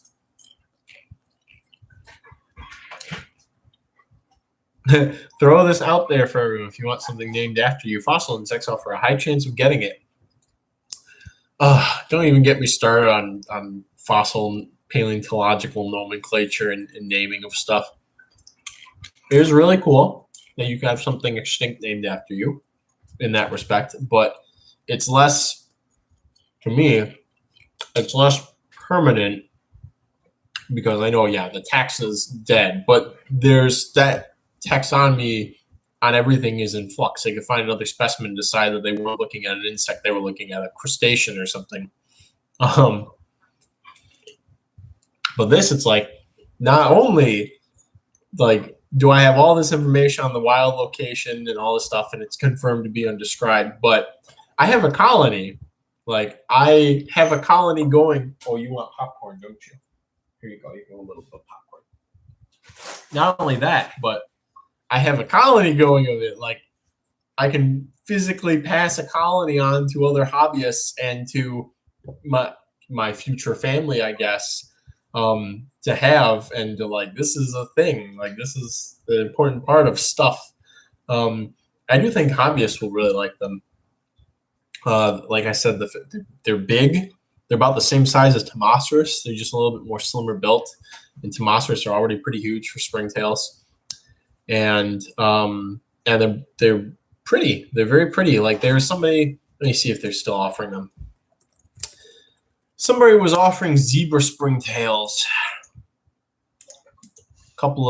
Two people. What? You may not have more popcorn. Two people. From TC Insects, whoever that is, offering zebra springtail pre-orders, which they've been doing since July, and they've been out of stock every time I go to look in and see if they're available. A lot of other stuff out of stock. So to be able to consistently provide something would be nice. And of course, God forbid if I ever lose the culture, at least know where to go and find more. Yeah, it seems like here's another one listing these zebra springtails. Clearly a different species than the original supposed zebra springtails. Also out of stock. So as I kind of anticipated, not really having the best of luck with some of these odd springtails, probably because everybody's trying to keep them very moist. And we kind of lucked out with like Sinella and Fulsomia and with small silvers, I guess, whatever those are. They might be a really small species of Lepidostridus, but they're all very unkillable. Like we just sort of ended up with this very easy starter clade of springtails for like semi-dry enclosure, semi-moist to moist enclosure, and then just sort of wherever they feel like going with the tropical pinks, large whites, and the small silvers, the Sinella, Fulsomia, and then possibly Lepidostridus. So a lot of these other ones, people try to set them up and they get frustrated, or they do very well under one set of conditions and they exhaust the substrate, or you have the thing that I have with the air humidity changing and then the culture crashes and then nobody has cultures anymore. So I feel pretty confident that I can, especially with the springtail bin and just considering how hardy the species is from the get-go, that I can keep a colony going in perpetuity. So speaking of room dryness, that's the big news is new undescribed springtail species available only at Roach Crossing. But if anybody in the chat who's here right now, because I know a fair number of y'all are good boys. Again, boys used for all human beings. Let me know if you would like some of those springtails after I get this whole description, specimen, shipping stuff sorted out, and we can find a way to get you some of those before I list them for the general public. Hopefully, this live stream will one day become talking to the general public. But until then, I appreciate everybody who shows up and is here regularly. It's made Thursdays a lot more memorable and interesting. So we are getting close to the 2-hour mark here. And I know I started a little bit late, so I'm willing to go to 2 hours specifically. So if anybody's got anything else they want to talk about, bring it up, and I shall address it as I eat popcorn. I like saying dramatically a lot. Another thing, riding on the coattails of that, not as cool as an undescribed species in culture, but know much about mole ant crickets. Oh, we had a discussion, I think it was last week, about ant crickets and how they've been very difficult to propagate for some reason, even though you think that they wouldn't be. So William Samujaden from Will's Bug Room has extensive experience trying to propagate ant crickets. I've thrown my hat in the ring a couple times, and I will continue to throw my hat in the ring more times as I find them in the wild. I believe TJ from Invertebrate Dude had babies or something pop up at some point. So they don't seem very easy to culture, or we haven't figured out what that little quirk is that they need. Mole crickets, you'd probably be hard pressed to find somebody who's tried to culture them. Not that people don't want to culture them, but just the collecting them and finding females. It's very easy to find males, but I think females you might have to actually dig for most of the time because the males come out and wander. The females stay underground except when it rains or something like that. But they're cool. I do know somebody who kept, I believe it was a southern mole cricket, alive in a 32-ounce deli cup, just feeding it carrots or sweet potatoes. But I believe they are omnivorous. Tiger beetles. William would be the guy to talk to about breeding and raising tiger beetles. It's a lot of work from my understanding, which is why I don't work with them. Most of them are univoltine, or they have a single generation per year. So even in captivity, you can't really speed that up or something like that. Maybe working with tropical ones or ones whose behavior and life histories are dictated more by weather conditions than by the temperateness or climate. You may not have more popcorn. You have had your quota of popcorn. They are fun, and I haven't tried to keep any of them long term because of their high metabolism, and I don't think most of them would do well communally. They kind of need the option to get way away from each other. At least the adults do. So, but the best way to workshop these things is catch a bunch of them, throw them in a container, and see what you have to do to make them not die and to get larvae. That's basically the trial and error. Okay, so Kai's got some more experience here, like very communal. So perhaps contact Imanis, aka Junkai here, and talk to him about potential husbandry and whatnot. You are being a little popcorn swine. You may not have more. You have food. So that's my thoughts on tiger beetles. Circling back to springtails really quickly. He's so cute. Circling back to springtails quickly. And there will be a blog post going up on this shortly. I'm not sure if tomorrow or the following day. Hey. He's very cute. It's very difficult to be stern with him sometimes. On the 21st, a blog post with some more details on this, but keep laying above the tank, not to one side because it'll confuse the heck out of the adults. Yeah, that's the other thing is the lighting requirements for tiger beetles, which I have plenty of things that need lights as it is, but it seems like one of these setups would drive them crazy. On the springtails, really quick, I'll spit it out. I have confirmed babies from Dicertoma fusca, which is a globular springtail. I know a lot of people really like globulars because of how weird they are, and a lot of them are very pretty. They're just very difficult to contain, very difficult to collect, very difficult to find the proper conditions for. But Dicertoma fusca, which Will collected some for me kind of on accident, I have babies of. I've seen some babies that appear to have molted at least once or twice. There's a fair number of them. Still haven't seen the adults. I put it in the enclosure. Have you tried keeping globulars? Well, there you go. I would love to see Tyler. If you can send me the link to his post or whatever. Yeah. I would love to see if he's keeping them, and not just taking pictures of like aggregations in the wild. I would love to see what his setup is and what he's feeding them, because that's basically how you breed them, is figure out what they're eating and what the setup is.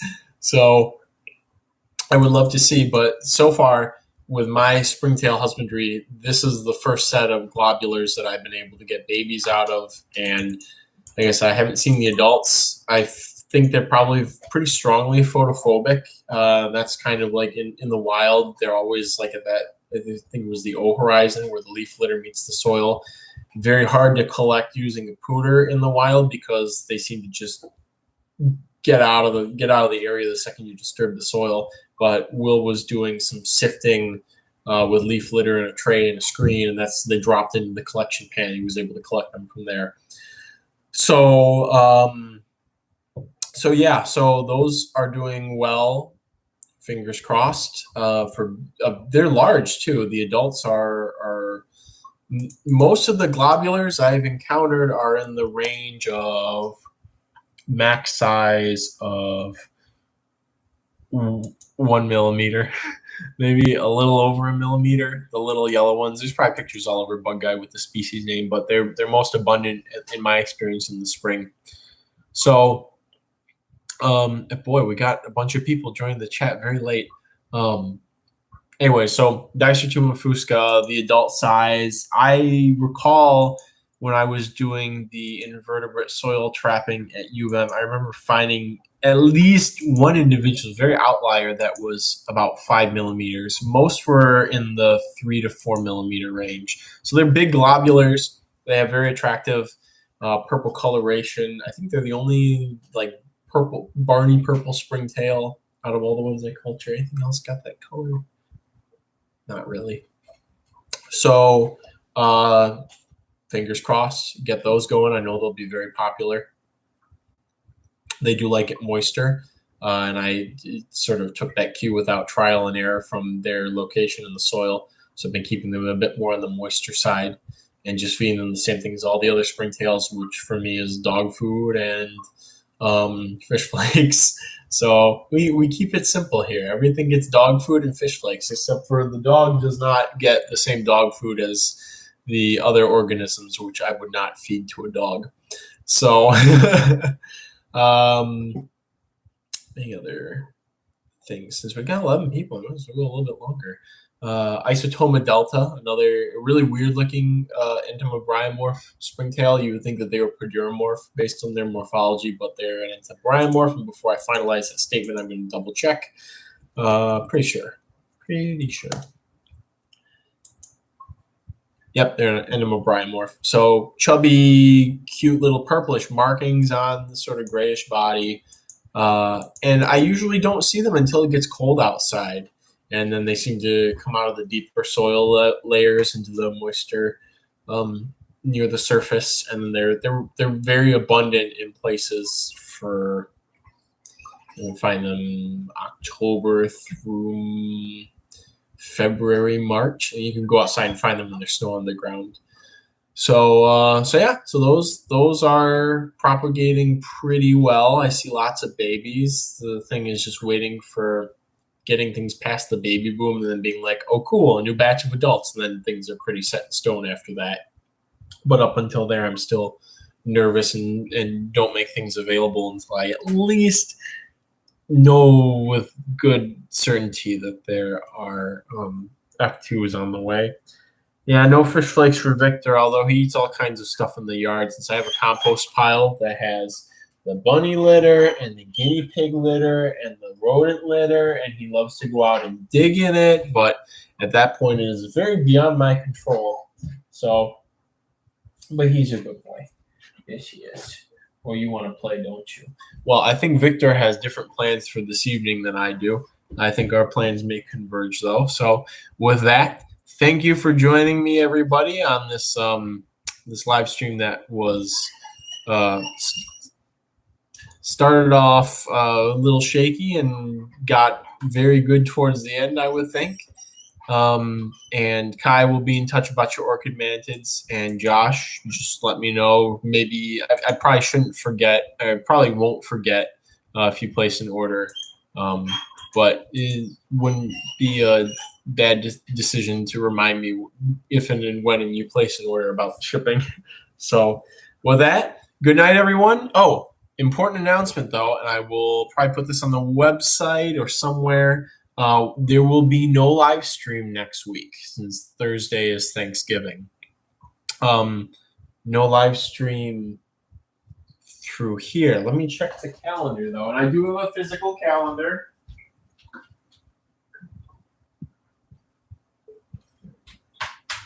no live stream anywhere next week. No live stream here, etc. However, on the following Tuesday, hey, you need to be patient. Tuesday the 30th, I will be doing a live stream with Supreme Gecko on something I can't remember the topic of. So there'll be that, and then there will be a Roach Crossing live stream that Thursday as well. So good night, everybody. Happy Thanksgiving in advance, and may your cultures be ever so bountiful.